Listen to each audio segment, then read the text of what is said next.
लोगोफोर नायदो नै बे बिल्डिंआनोमोन जुबिनदानि माबाया बिल्डिंआ बेयावनो जों सफैबाय फाइनालि आङो बिथांनि न'आव सफैनानै आं बिराद मोजां मोनबाय लोगोफोर नोंथांमोना गासैबो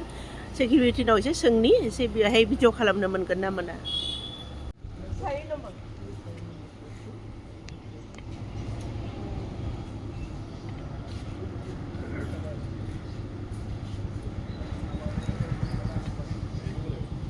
बै 4 नाम्बार प्लेटाव थायोमोननो लोगोफोर दा बिथाङा खिथाबाय बिथांमोनहा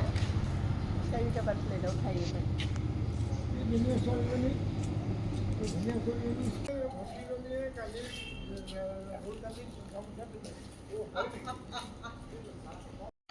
लोगोफोर नायनै बिथांनि एपार्टमेन्टनि बाउन्डारि सिङाव बै थैनाय दिननिफ्रायनो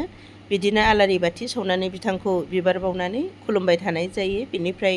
सिकिउरिटिया आंखौ खुलुमनो गोसो दङब्ला खुलुमलांनो हागोन होननायखाय आंबो एसे धुप सावनानै खुलुमबोबाय बिनिफ्राय आंनि गोसोआ बिराद गोजोननाय मोनबोबाय लोगोफोर लोगो मोननाय बायदि मोनबाय